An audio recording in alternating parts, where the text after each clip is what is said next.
Everyone. I'm here at the Republican National Convention. It's just a few days after the attempted assassination on the life of President Trump. And if you're watching this show, you're certainly aware that Steve Bannon is sitting in prison, one of Trump's closest advisors over the years. His crime, he defied a congressional subpoena by the January 6th committee. He defied the subpoena for two reasons. First, the committee was asking him to testify about conversations that he had had with President Trump. Bannon, of course, was advised by his lawyers that these conversations were protected by executive privilege. Second, Bannon argued that the January 6th committee was an illegitimate committee due to the fact that the Republican leader at the time, Kevin McCarthy, was prevented by Speaker Nancy Pelosi from choosing Republican members for the committee, which was, of course, a clear violation of the rules of Congress. So Bannon now sits in prison. His sentence is clearly timed to take him off the battlefield in the months leading up to the election. He is the leader of the grassroots of the MAGA movement, and now he will only be released on November 1st, 4 days before the election. At the same time, Attorney General Merrick Garland was also recently held in contempt of Congress for the identical crime. He also refused a subpoena, demanding that he hand over the audio tapes of the deposition of President Biden conducted by Robert Hur in the classified documents case investigation against Biden, despite the fact that a transcript of the deposition had already been released. Clearly, Merrick Garland is trying to hide something on those tapes that was not included in the transcript. Despite Garland's defiance of a subpoena, he's not being charged. And then there's the issue of the indictments against President Trump, all of which are absurd and fabricated in an attempt to harm his electoral chances in November. The phony charges against Trump are merely the continuation of the campaign of false allegations that began the day he took office. Remember the two impeachments while he was president? The mainstream media loves to remind us that Trump is a twice impeached former president, as though this is evidence that he's a criminal. Never mind the fact that neither impeachment led to a conviction and both were based on falsehoods. The first impeachment, just to remind everyone, was for a call with President Zelensky of Ukraine, where Trump asked Zelensky to investigate the corruption of the Bidens. This corruption is now well known to be real, as evidenced by the now validated contents of Hunter Biden's infamous laptop. It appears that Trump's crime here was that of attempting to expose the corruption of the former president.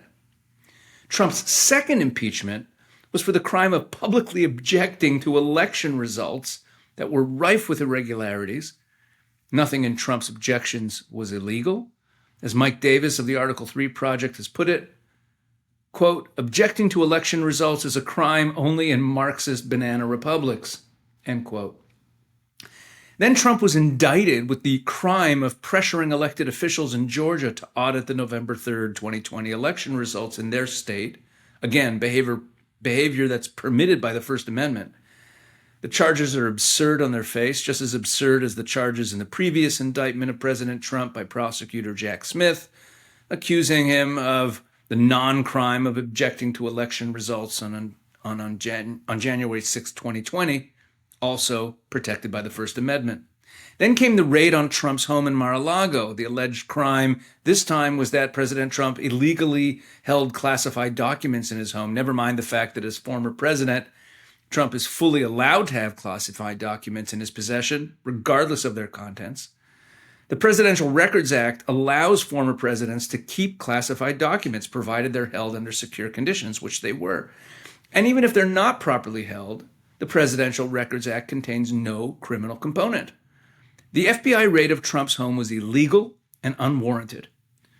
Now, this case has been dismissed for a number of reasons by Judge Cannon in Florida, including the evidence that the FBI and special counsel Jack Smith tampered with evidence, essentially to create the illusion of a crime. Let's call a spade a spade. The United States of America has now joined that list of countries where opposition political leaders are harassed, indicted, silenced, and imprisoned for threatening the power of the regime. Anyone with eyes can see this.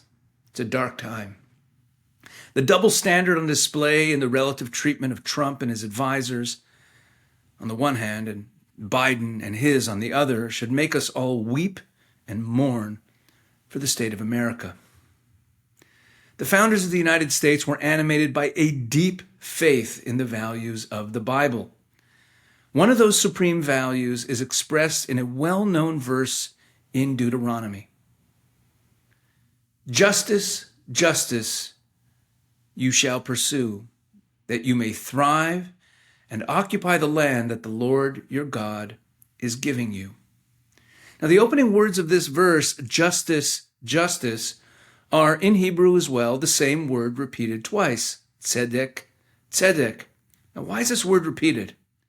The word tzedek, justice, appears in the Torah as both a noun and as an adjective. Let me explain. Just like English, nouns can serve as adjectives when they're paired with other nouns. For example, a basketball is a type of ball. The noun basket in the word basketball serves as an adjective describing the type of ball we're talking about. The same is true of the word tzedek as it's used elsewhere in the Torah. For example, Leviticus chapter 19, verse 36. You shall have just scales, just weights, a just ephah, a just hin. I am the Lord your God who brought you out of the land of Egypt. This verse is talking about having just weights and measures. Here, the Hebrew word translated as just or honest is tzedek, the same word as in our verse. In other words, tzedek can mean justice, or it can mean just as an adjective, depending on the context. With this in mind, I'd like to suggest that rather than simply repeating the word justice, justice, justice, you shall pursue, the verse that we're talking about should be translated as follows. Tzedek, tzedek, a just justice you shall pursue, that you may thrive and occupy the land that the Lord your God is giving you. So what's a just justice? What does that mean? Isn't all justice just by definition? We can answer that question by considering another verse that talks about justice. Leviticus 19:15. You shall do no injustice in judgment. You shall not be partial to the poor, nor honor the person of the mighty. In justice you shall judge your neighbor. In justice you shall judge your neighbor. Think about that. This commandment seems repetitive. Wouldn't anyone sitting in judgment be assumed to be judging the case justly? Is the Torah speaking to treacherous and dishonest judges and warning them to be honest? Commanding them to stop misusing the law? The Jewish sages of the Talmud many centuries ago explained this verse as follows. Quote, the verse states, but in justice you shall judge your colleague, from which it is derived, the court must ensure that there will not be a situation where one litigant is sitting and one litigant is standing, or a situation where one litigant says everything that he needs to say to present his case, and one litigant, the judge says to him, cut your statement short. The rabbis are explaining here that the commandment to judge everyone justly demands that there be equal justice and equal procedure under the law. For anyone paying attention, the discrepancy between the treatment of Donald Trump and the treatment of Joe Biden is clear. While there may be indictments and impeachments filled with a long list of crimes for Donald Trump and his advisors, let's make no mistake about what we are witnessing. The legal justifications for indicting Donald Trump, Steve Bannon, and others are a perfect example of justice that is not just. Which brings us to the end of the verse.